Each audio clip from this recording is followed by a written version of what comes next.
tonight in Pittsburgh, weather permitting, it's the Pirates and the San Francisco Giants. Morton and Kane on the hill tonight.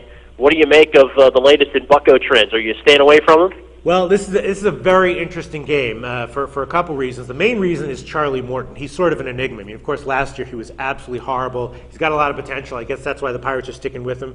And then in spring training, he adjusted his delivery to like a three-quarters arm delivery. And he had a bunch of good starts to start the year.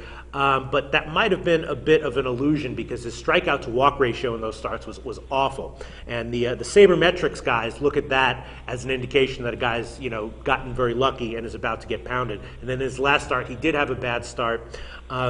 So I'm not sold on Morton at all. Actually, I probably am not as down on him as a lot of the sabermetrics guys would be based on his strikeout to walk ratios. But I think that until his strikeout to walk ratio starts to improve, he's probably going to be in for some trouble and probably a bad bet in the long run.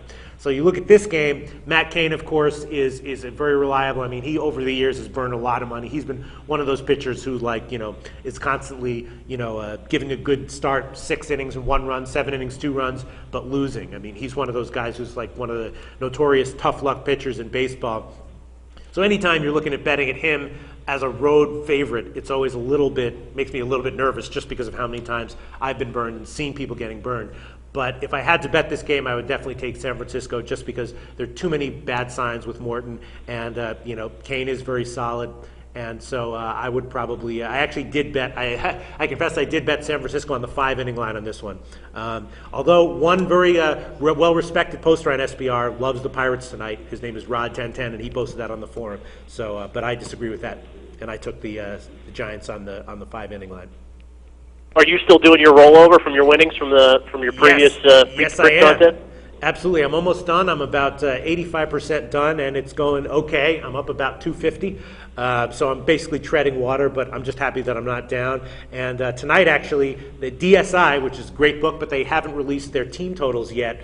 I'm looking to bet the Mets team total over, which should be about 3.5. I already bet that on my regular roll. And I'm also looking to bet the Dodgers team total over 4.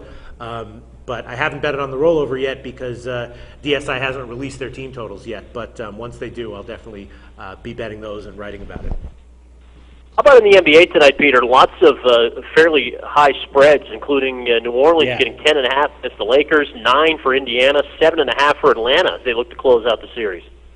Yeah, well, I mean, the Dogs have been a great bet all playoff long, and it might be. This is one of those trends where it's like, you might be a bit of a sucker following it, but I still think all those lines are too high, and I think that betting all 3 dogs in these games tonight is going to win, you're going to win 2 out of 3 more often than you're going to lose 2 out of 3, in my opinion. I just think all the lines are too high. They've been too high all playoff long, and I think they're too high again tonight. Hey, Peter, great stuff. Always appreciate you coming on. Thanks for doing it. Thanks very much.